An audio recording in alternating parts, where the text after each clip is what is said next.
In a time and place when you can work from anywhere. Two gringas in their mid to late 27s have decided to. And they're calling it Workationing. As two white ladies traveling in Latin America trying to get woke, they're learning some things about themselves. And our yoga pants. Where will they get their hair done? My roots are out of control. What the fuck is jamon serrano? Is that us? This is the Workationing Podcast.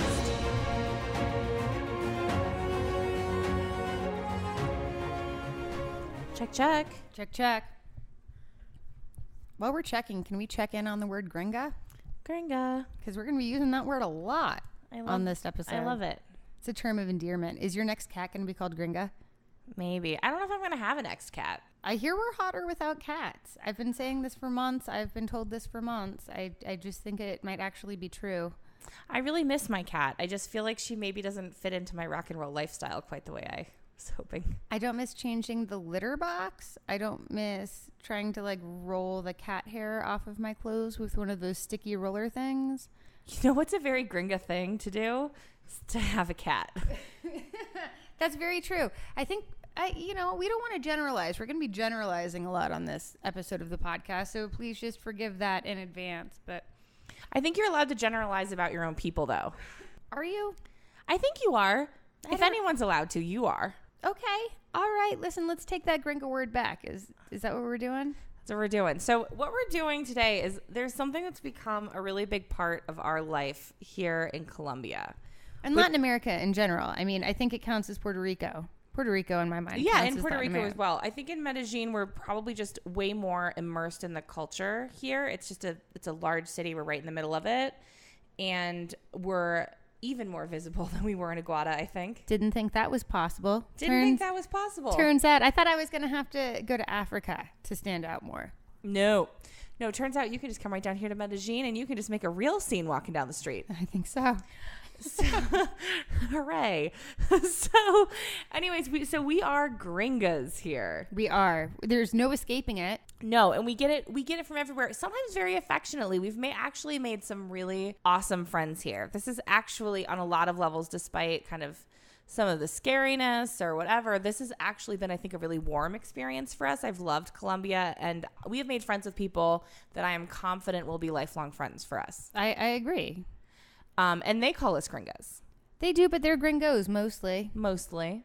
And we just get called at restaurants everywhere. Yeah. Gringas. Mm-hmm. Okay. So, and so if you're not familiar, that's the female version of gringo, which refers to someone, basically a white person, usually an American, sometimes a European. Somebody who doesn't speak the language. So I actually have Snopes.com pulled up in a tab, just like I always do. As you do. Always have a Snopes up. Gringas want a fact check. You know what? Gringas love Snopes. So one of the first times we heard gringa up here in Medellín, we were at the pool with those men who we could have sworn were homosexuals, but apparently may or may not be. Remember that? And then they told us that, if you look at the history of the word gringo, we should be really offended when people say that to us, because it dates back to the Mexican-American War, and the soldiers used to wear green shirts, and somehow gringo came out of it. So the claim on Snopes, this is not what we were told at the pool, but it's close enough. The claim on Snopes is the word gringo came from Mexicans overhearing American soldiers sing the song Green Grow the Lilacs during the Mexican-American War. There's a big fat X false underneath that. Yeah, actually, and the other thing that I've heard is that it's about the green shirts, which were the Americans. That's what we heard at the pool. Yeah, and that and gringo comes from green go, as in get out. Well, Snopes begs to differ, because Snopes says that it goes all the way back to 1787. There's a dictionary Castellano that noted that foreigners who have a certain type of accent which keeps them from speaking Spanish easily and naturally were referred to as gringos. And the same term was used in Madrid, particularly toward the Irish. So the true origin of gringo, according to Snopes, is that it likely came from Grego, the Spanish word for Greek. And that actually kind of makes sense because in English we say, oh, that's Greek to me. It might as well be Greek to me. In Spanish, an incomprehensible person is said to hablar en Grego, i.e. speak in Greek.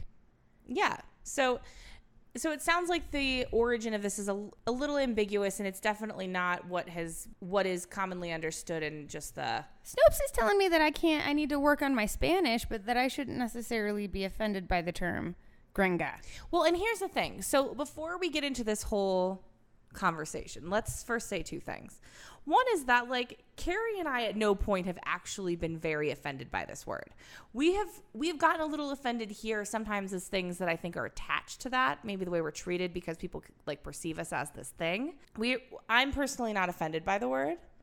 I'm not. I get it. And I don't appreciate the way that it gets used toward us sometimes. I think that in the context, I do sometimes get offended by it. I think you get offended a little more than I do. But we're not terribly offended. No. It's not like a huge deal. The other thing is that something that we've realized by being here and just being, it's rare for a white woman of some means, neither of us are rich ladies, but like of some means in the United States. It's rare for us to be classified in a way that sort of others us. Right. That's not something that we deal with a lot. So this is something new for us. So we're unpacking all of this in a culture where suddenly we are being othered in a way that we haven't been before. And so there's a lot in here. There's a lot that we're going to deal with. There's a lot we're going to talk about, and we're processing it. And if you have some hot takes based on what we have to say, like, please message us on Facebook, facebook.com/workationing. Tweet us, write us an email, either Kelly or Kari or both at workationing.com. But this is what we're dealing with this right now. And I think it's important to talk about. I think it's important to understand like where we're coming from. It's important for us to try to understand where these people are coming from. And I've learned a lot through this process of being a foreigner and of being a gringa. Yeah, no, it gave me... I always try to be very sensitive to, I guess, racial issues in the U.S. and that I'm never going to understand what it's like to be a black woman in society or a black gay woman in society or, black transgender. You just add all of these different, you layer the minorities on top of each other, and it just becomes more and more difficult because if the blackness doesn't offend you, it's probably going to be the transgenderedness that does or something else. And so there are more people in the Venn diagram who are going to be offended by the way that you're living your life or the way that you look or, racist, bigoted pieces of shit who are going to other you or treat you differently. And I've never experienced that ever. Right. Being directed toward me. Right. So just to say that, like, in talking about all of this, we don't think that we've stumbled upon a unique experience. We recognize our privilege in having not dealt with this before. See? But just like with anything, you have to decode. There's no way to download someone else's experience. You have to decode what they're going through the lens of your own knowledge and information and experience. So going through this is helping us understand other people more. I hope that what is about to follow is an intelligent conversation about, and hopefully a little funny because we actually think it's kind of funny. I hope that that's what follows, but we're also really open to feedback. That's why we're out here. That's what we're doing, and that's what we want. I want to be enriched by this experience, and I want the experiences that I have to help me understand the experiences of others. Like, I think that's kind of the whole point of traveling. It is. So anyways, to refer back to the Uncle Tom podcast from a couple episodes ago, where my Uncle Tom wrote us a letter about, he's a very experienced traveler and gave us some feedback about just our perception of ourselves and our environment and all of that. Something that he said that we really took to heart and I think is really accurate is that we look like Americans out here, and there is literally nothing we can do to make that not true. No, and now that I'm out here, I can spot one of my brethren Americans. Oh, I'm like, from Gringa, a mile 5 away. blocks away. Right? I'm like, I see you with your top knot and your yoga pants down there, girl. You want a brunch later, sister? No, I see your Ray-Bans. Yeah, like, hey, girl. Girl, it's brunch. And so we are very, very visible. We look, talk, act dress like Americans. There's probably shit that we do that we're not even aware of that tags us as Americans, right? I'm sure our posture when we sit down at a table and don't cross our legs the right way. Right. Because I've been known to man sprawl on a bench. Oh, we are the both of us will just legs spread, slumped over, like, where is my wine, por favor? And at home, we are just the most charming. I know. I think it's because it's honestly beating me down. The way that we've been treated, like, because they're not nice to us. And no. Tell me who's not nice to middle class white ladies. No, and it makes in the States. It's just I don't want to say we're a protected class, but in a lot of ways that we are. Like, in a way, we're the most protected class. You know, I had an ex who said one time, I was really upset over, this was like last year sometime, over, it was the Sandra Bland case in Texas. If you're not familiar, that was a woman who was pulled over for a minor traffic violation. And then just because the cop said he didn't like her attitude, this was all caught on camera. And this woman really did not do anything outrageous. And he pulled her out of the car. I believe he tased her. He definitely assaulted her. And she ended up in prison and she died there 3 days later. And it haunted me. Because it was like, how often do you get pulled over and how often does that ticket even get written? Much less does a cop decide that he doesn't like my fucking attitude. Are you kidding me? I live with an attitude. I'm a white lady. Right. And it really fucking haunted me because it was like, that would never have happened to me. A police officer would never speak to me that way. No, I don't think so for Ever. me either. Mm-mm. It's like I would have to be acting a damn fool and this woman was not. And even then, they probably would coddle me. And I definitely wouldn't have ended up in jail. I'll tell you that. No, and if you did, how long would it have taken you to get your ass out? Right. And I had an a boyfriend at the time who I was really, really upset about this and crying and processing and trying to be like, you know, how is this fair? How is this right? And he said, yeah, well, but the police are basically invented to protect white women. And that struck me as being very true. So as much as I am the first person to point out the ways in which women, even in the United States, are not equal, that our rights are infringed upon in a way we don't belong to ourselves, like that sort of thing, I do recognize that as a white woman, there are ways that I am protected and coddled more than anyone else in that particular society. But leave the country and that can all go away real fast, we found out. Oh, it just goes away so fast. And as much as I can cry over situations at home, like really the first time somebody really just turns that on you, it changes, it gives you a deeper appreciation and a greater perspective of how much you don't know. And how good you really have it back home. Right. Which is hard to say right now because of just the way things are going at home. I feel like reproductive rights are just being rolled back every day. Well, Donald Trump is president, so you know that things are just going to go swimmingly for us moving forward. It's just the best for ladies right now. But, you know, and it's hard to say that, but like, man, we just see what else there is in the world and we do. There is, I am grateful for my experience as an American woman in a way that was an American white woman in a way that I wasn't before. Well, so let's talk about what's a little bit different here. So the first thing is you don't find a lot of unsupervised gringas or women in Medellín. No, just women in general, right? You don't see something that Kari and I noticed very quickly because we're girls. Kari and I have talked about this actually. Like if I'm at a party or at a situation or anything and a girl, like a woman walks in, that's my girl. And no matter what else goes down or who else I know there's a weird way in which the women in that group are those, like, we're looking out for each other. Right. We love women. We're quick to make friends with women. We are not the kind of girls, we actively go out of our ways to not ever cut down a woman. Right. And so that's like the place that we're coming from. But out here, you don't even really find female friendship. You don't even see it. We go out to dinner, and if you see a woman, she's in a group. It's like a multi-generational group, maybe with her family.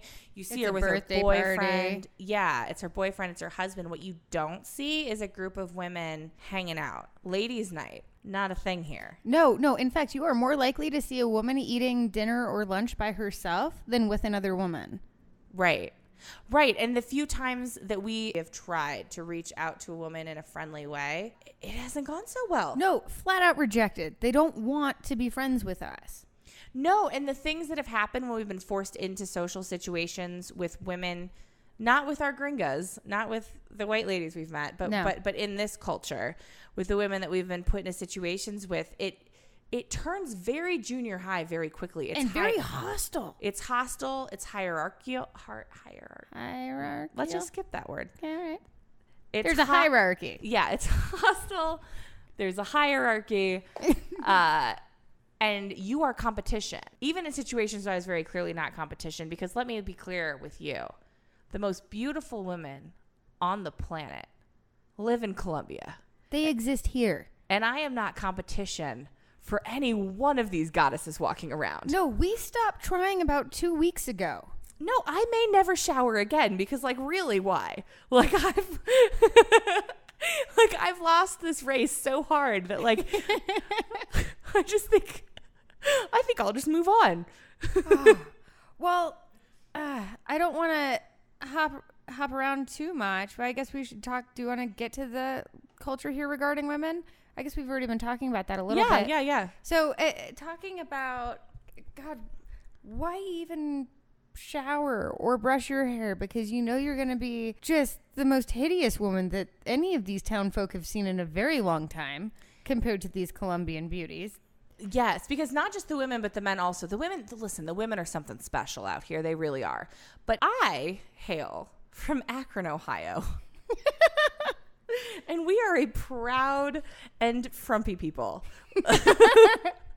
Like, activewear is very much outerwear. It's not a problem. I don't see a problem with that. No, and I don't, when I am at home, if I am going out at night with my friends in a public crowded place, there's a good 60% chance that I'm going to put on makeup, you know? Okay.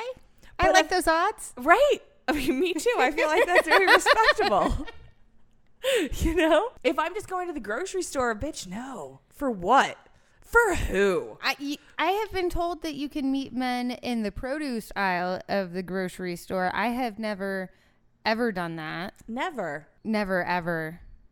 Ever? No, we're both. Right.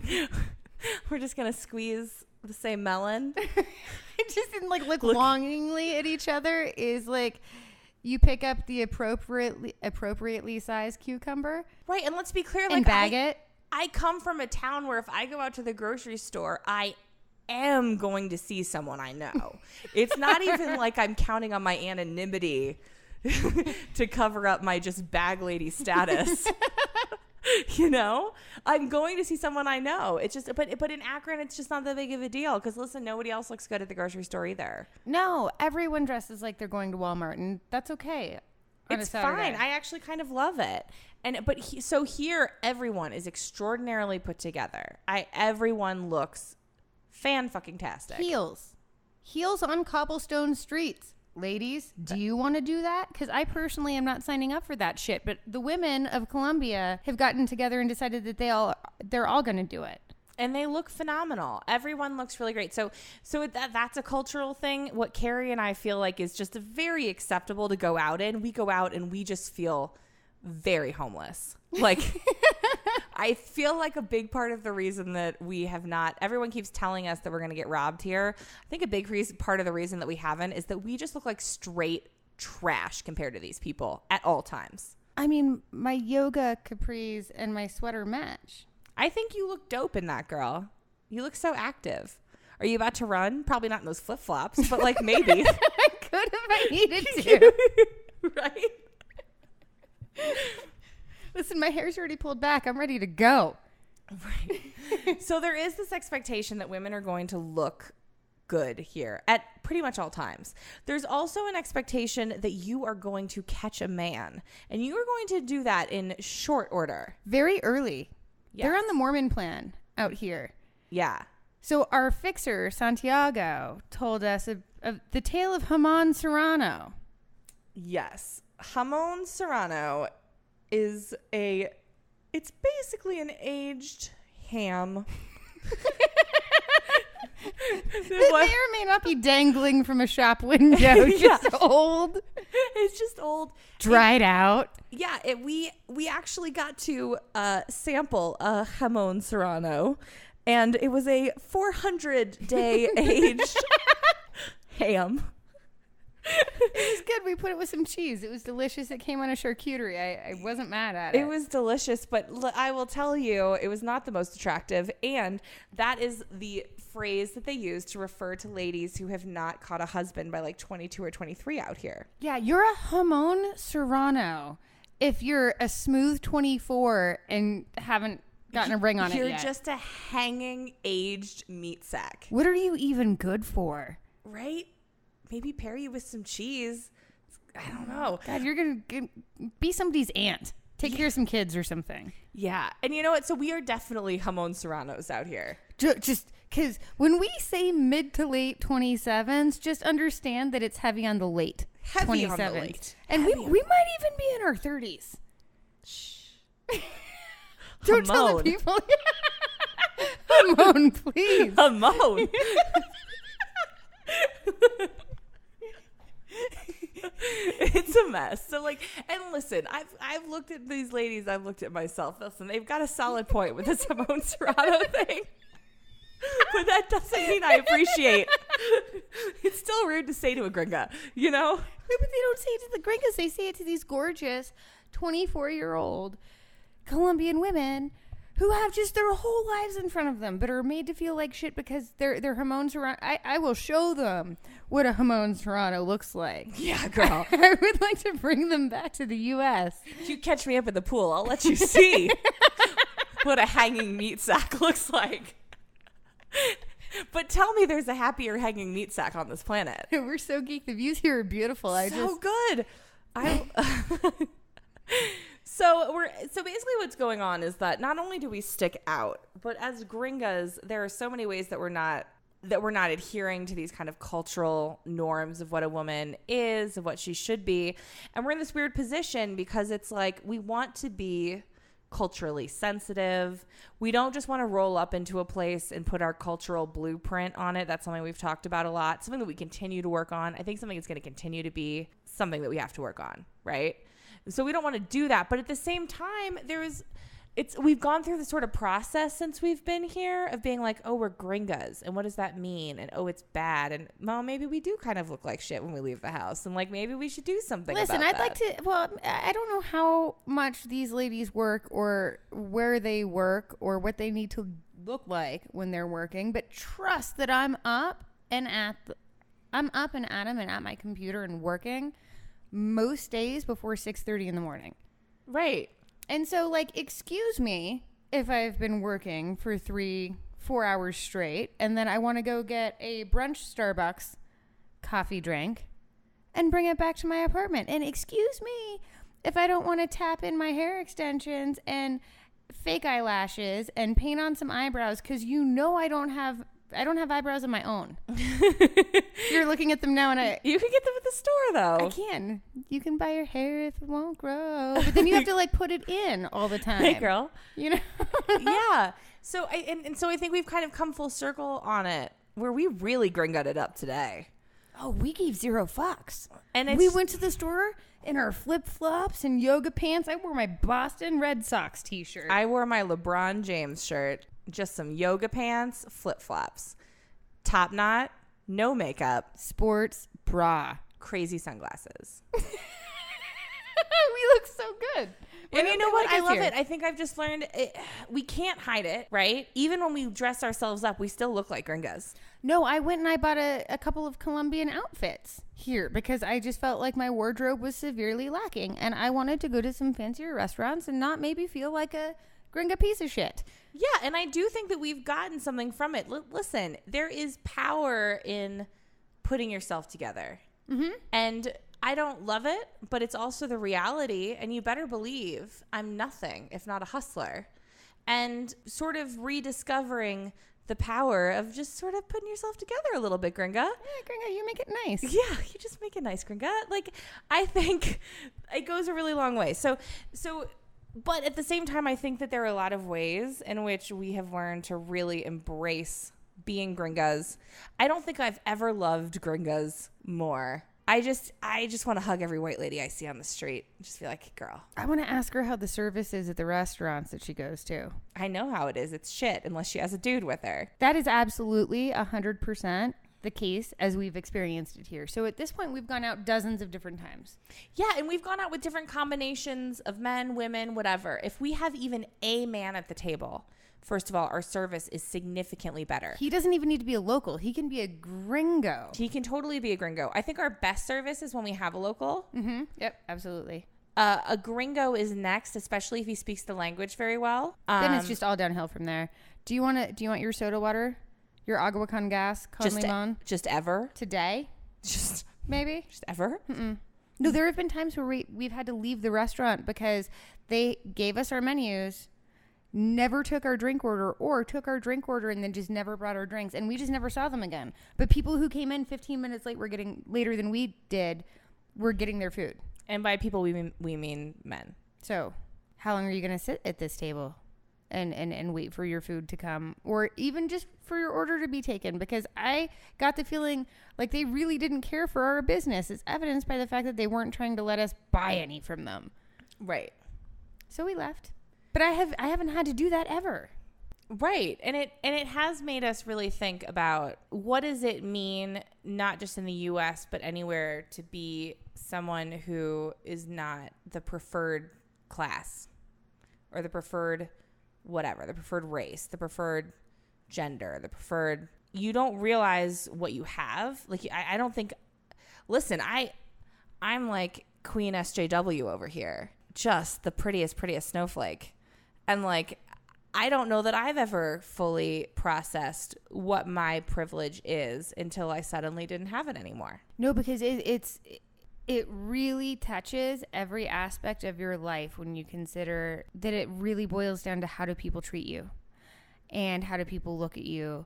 And I paid in cash at a restaurant, and they really thought that was counterfeit money. They did. We had a really, really scary moment where they're holding this money that we had just gotten out of an ATM. They're holding it up to the light. They're looking at us like they just really did not believe. And let me tell you, this bill that they were holding up to the light is the equivalent at home of about $15. Yes. I paid in 2 of them. God damn. Rolling deep. But we were looking as... We just wanted a lunch. We were hungry. We wanted a lunch break. So we went down the street and popped into a cafe and asked for lunch. And they gave it to us, and we paid the money, but they just... Well, and at home, a white lady is 100% allowed to walk down the street in yoga pants, flip-flops, top knot, no makeup. Probably walking a dog. Right. Right. And you know what? She'll have some other way to signal you. She'll let you know. She'll let you know who she is. She'll have a Lily Pulitzer purse, maybe a Michael Kors. Maybe a little bit of North Face. Mm-hmm. She'll let you know she has money, but she just doesn't give a fuck. Mm-hmm. She'll let you know she could have gotten nice, but she didn't have to. Right. Here, that's just not appreciated. They don't care for any of this. And so maybe we should talk about how to tell if you might be a gringa. Yeah. Because this was a delightful conversation for us, because we came home and it was right after, I can't remember if it was after that they thought that we were giving them counterfeit money or if we had to leave the restaurant because we just weren't getting served, one of those times.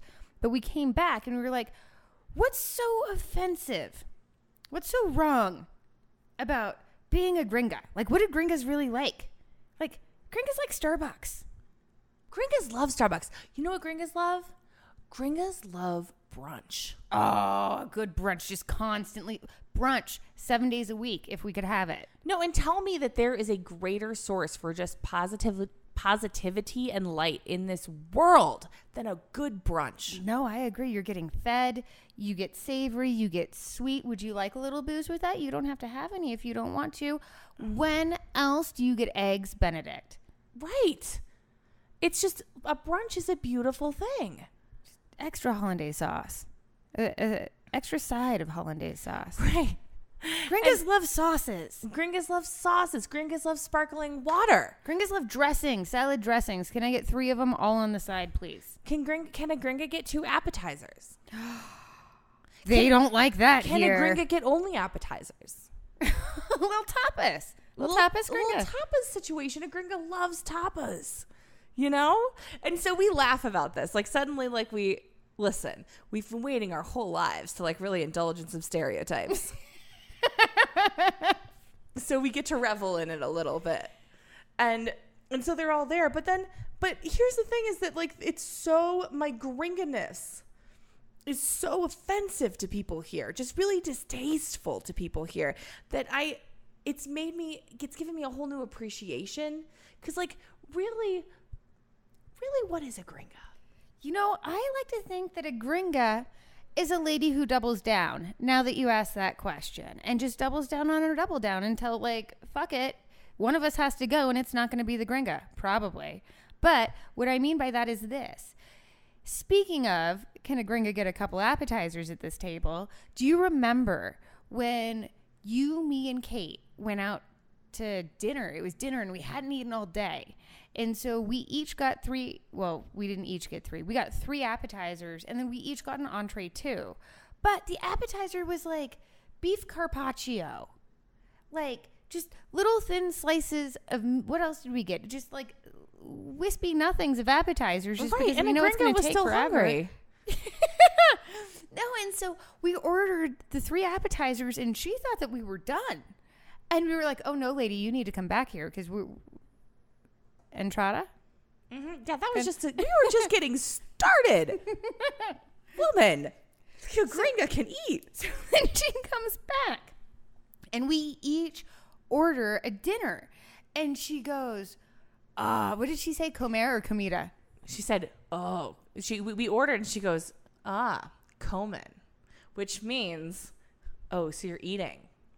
Well, yeah, I'm at a motherfucking restaurant. Like, you gave me a menu. What do you want me to do? Right. Were these things not for sale? Like, she wasn't pissed. She was just kind of astonished that we had done that. And then we were like, well, clearly we need to blow this lady's mind and get dessert on top of it. Yes. And 2 bottles of wine for 3 ladies. We went through them. That's nothing. That was the first time since we've been here that any of our dinner bills have crossed. It was $103, including tip. Yeah, it's a real struggle out here. And we're staying in the very, very nicest neighborhood in town. And it is a real struggle going to the best restaurants in town for 2 ladies to spend $100 on dinner. Well, 3 of us did it, and they all passed around the receipt. The wait staff. No, openly, just out in front, and laughed at just all the stuff we bought. And listen, this was just like casual Tuesday at an Applebee's in the United States. It was no big deal. It was really not that much food or anything. No, but every time that she was just like, more, I was like, you haven't even seen the depths of my hunger. Right, bitch. Like, yes, mas. Por favor. Andale. A gringa is hungry. Like, oh, that was offensive. You try that shit in the States. Try that in the States. Tell 3 hungry ladies to their faces that you think that they're ordering a little fat. Mm-hmm. You stand between a group of white ladies and their vino and carbs. I dare you.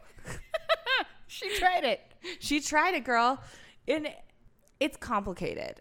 You know what's the thing I've been thinking about a lot lately, and this might seem like a tangent, but it's something that's been coming up for me, is that like, so Kari and I both just have some challenging hair, you know? Listen, I don't want to try and one-up you. That's not how I roll. And in this case, it's really a race to the bottom. Right. But I mean, can we agree that I might even have more hair difficulties than you do? We're both on this hair struggle bus right now. So bad. Kelly dyed her own hair. It's really bad, guys. I'm afraid to go get my hair bleached because I've got roots that are just... It is March 5th right now. Mm-hmm. I got my hair dyed. So I got my hair bleached. I'm not a natural blonde, but I had it done a day before I left. Right. Well, we struggle because number one, we both have a challenging hair texture. Curly, frizzy. Frizzy. And then on top of that, we also have both been afflicted by having been born with the wrong hair color. Because tell me that you are not a blonde.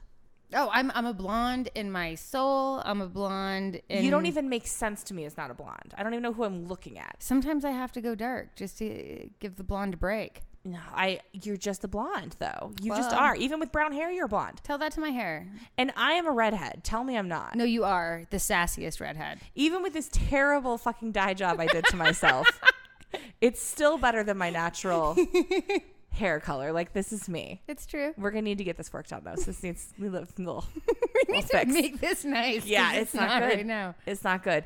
It's like this really, really, really bright red right now. And I didn't even like distribute it super well because I didn't really even understand how much it was not going to blend with what was already going on. And it's because the ladies down here, their hair is so dark that I think for red, it's hard to even find a red hair dye. Right. And then when you do, it's like super vibrant because it has to be for it to even show up on register. The dark hair. Yep. So we're really just focusing on our inner beauty right now and being glad that red hair dye washes out more faster than anything else. Well, it is a larger molecule from what I understand. Yes. The red hair dye. But I've got a different problem in that I think that wouldn't you call it a solid 33% chance? I'd give it a 1 in 3 that I take my thin ass gringa hair to the hair salon where they just work on this thick Colombian straight, Pantene Pro V commercial worthy hair. Is really what I'm looking at. They all just have the most beautiful unicorn hair I've ever seen in my life. Like, it's thick. Well, I don't. And when I ask them to dye it, are they going to just bleach that shit right off? Because I see wig stores next to the hair salons, and I am concerned about that placement. Yeah. It's like, does the gringa need to go next door and get some wigs after?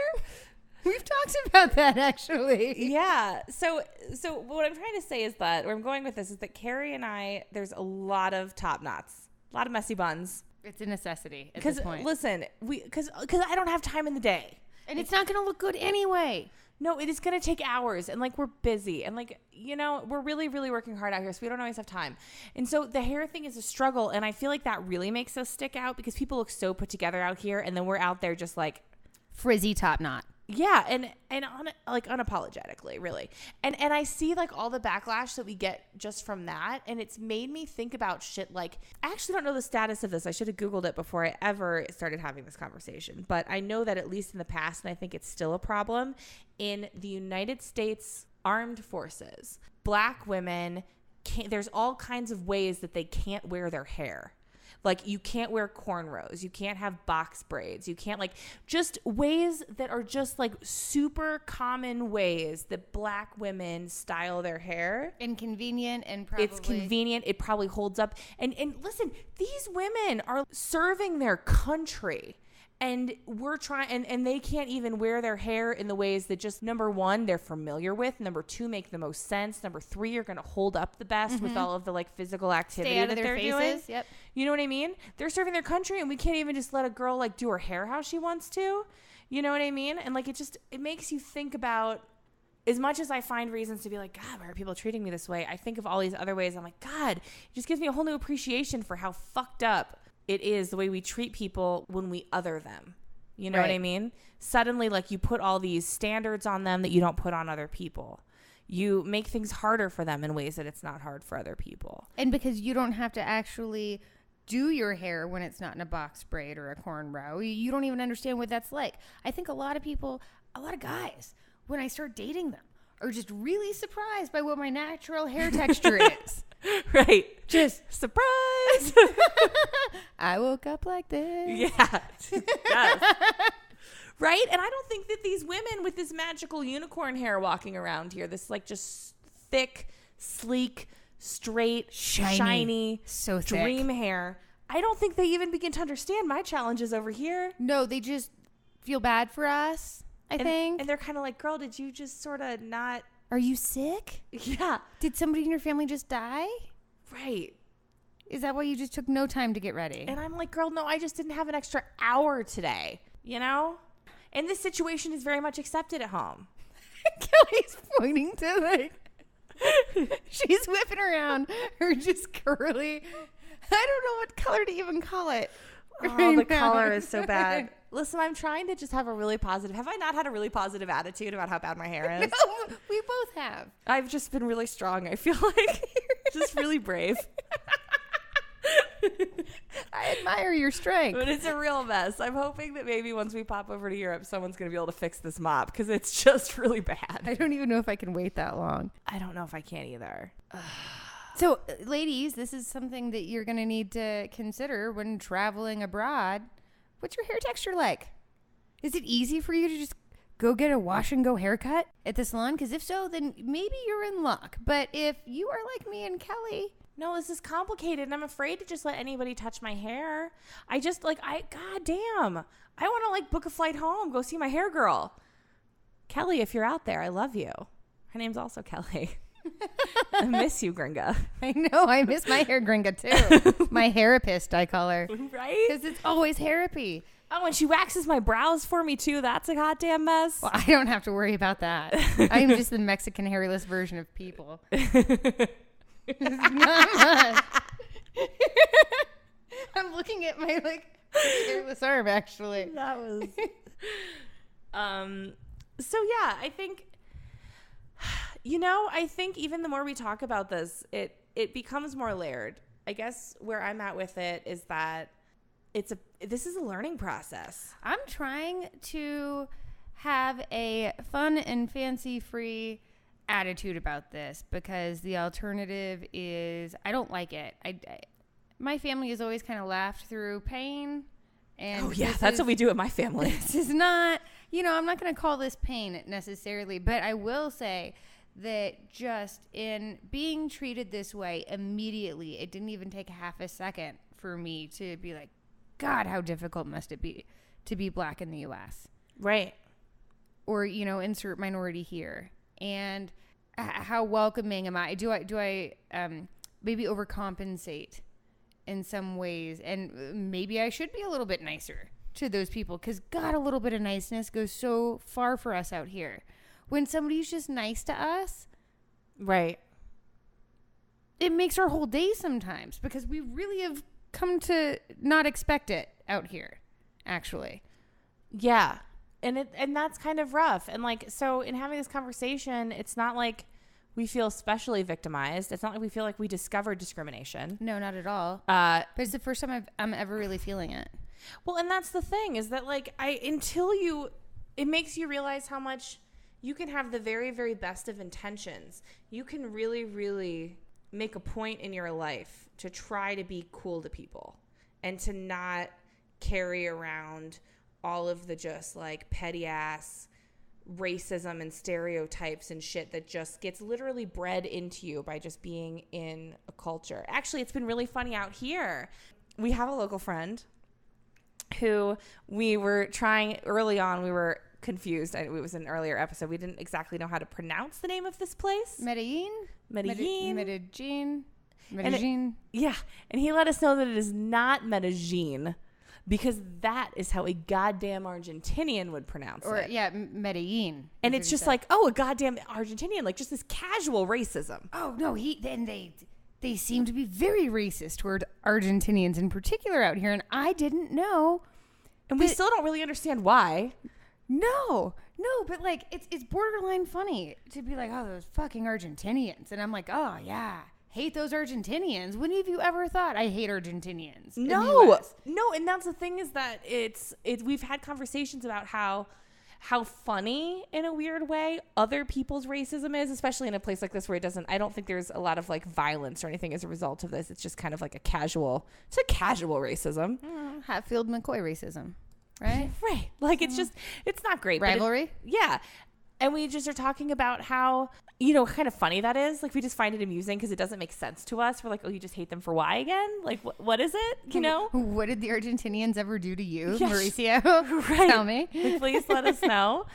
And so that's just kind of funny. And it's hard to even wrap your head around a racism that's not native to you. But then the racism that you grow up with is so insidious and deeply sown in you that you can spend your entire life unpacking it. And yet still there's places in you that you can't possibly excavate, where it's still in there. Right. And so we find it has me thinking about that a lot. Mm-hmm. I don't know. It's a perspective I never had before. It's not pretty. It's not fun to experience. And it's even less fun to go home and unpack and realize what this new information means in terms of just your whole life and your whole perspective. And how naive you've been. Right. And how naive you've been. It's totally that. Because I try really hard. I really, really do. And I just realized how much I did not understand, or at least that I didn't internalize. And all you can do is keep pushing yourself and keep trying, you know? I don't know that I could have come to this realization without travel, because I just don't know where I would have experienced this on such a consistent, pervasive basis.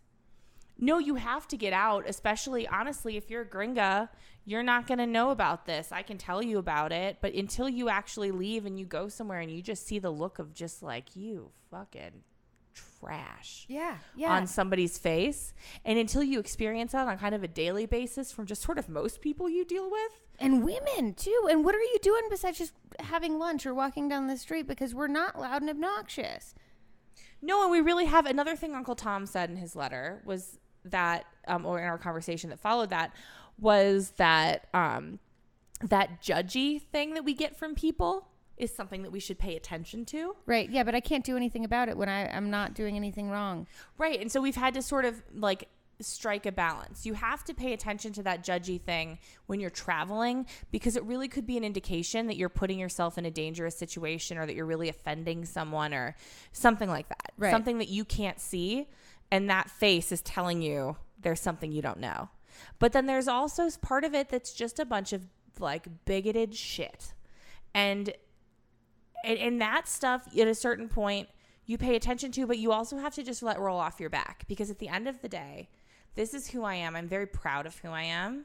I'm not trying to be offensive to anyone else or step all over somebody's culture or like be disrespectful in someone's space.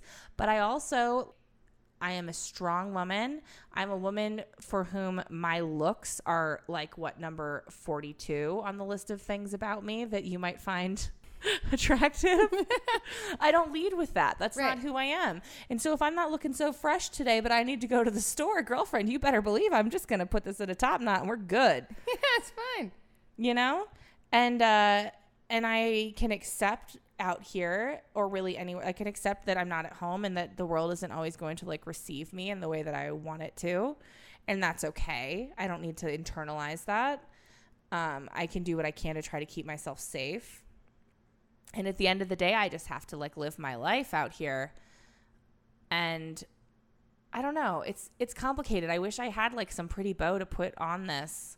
No, and I think it's going to be an evolution. It's going to continue to reveal itself. I think that we are just scratching the surface of our own prejudices, naivete, our privilege.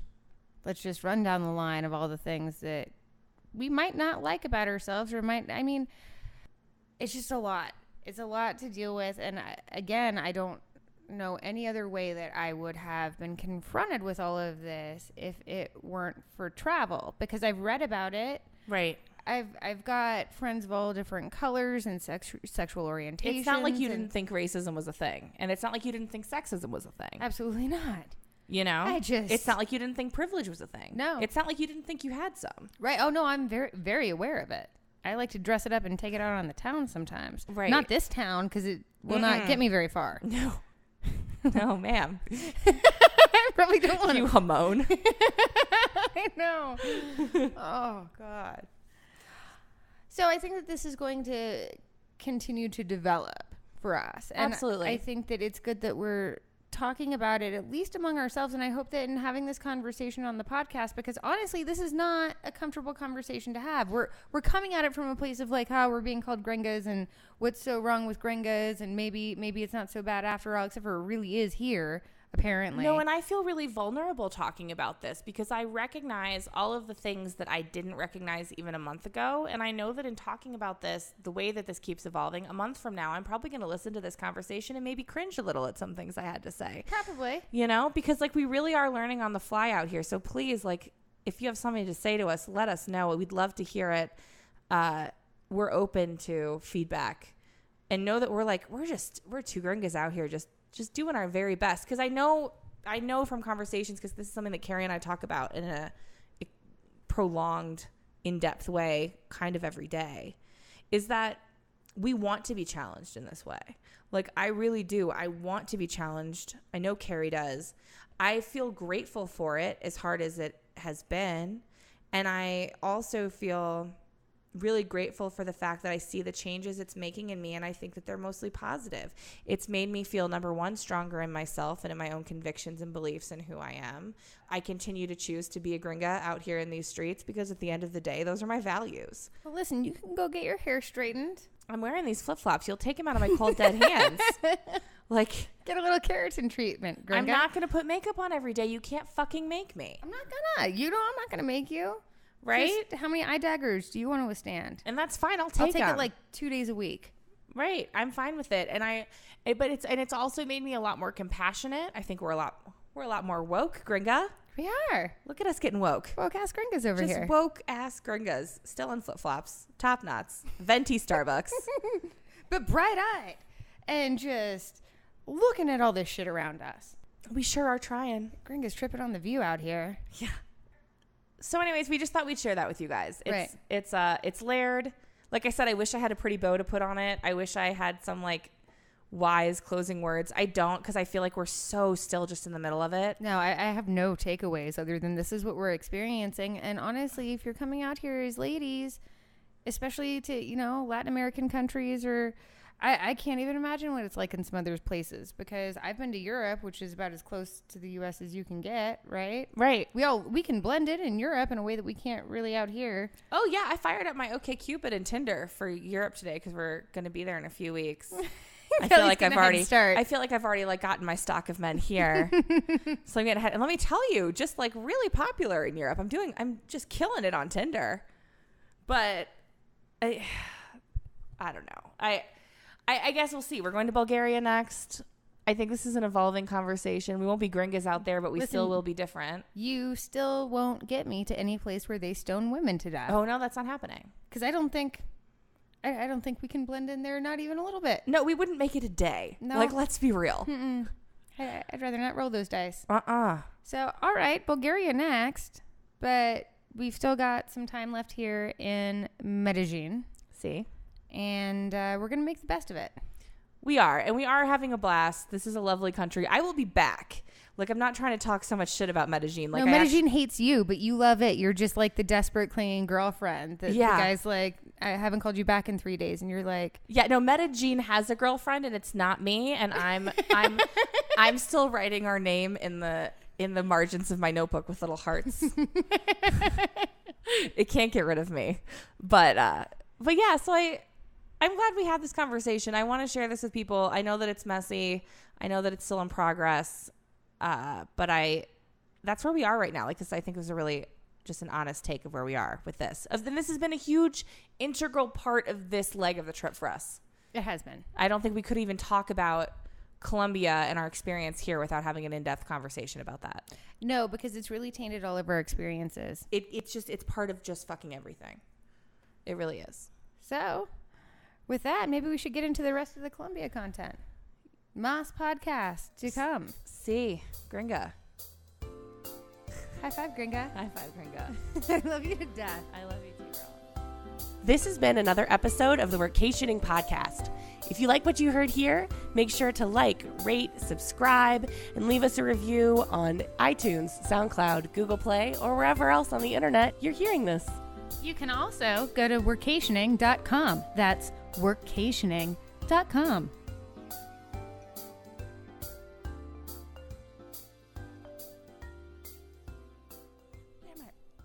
I'm going to swallow it. I'm going to get it down. Oh, God. I know she's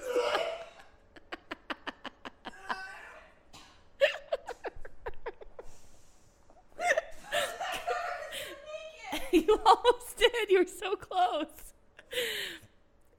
Get the blood sausage. You'll love it.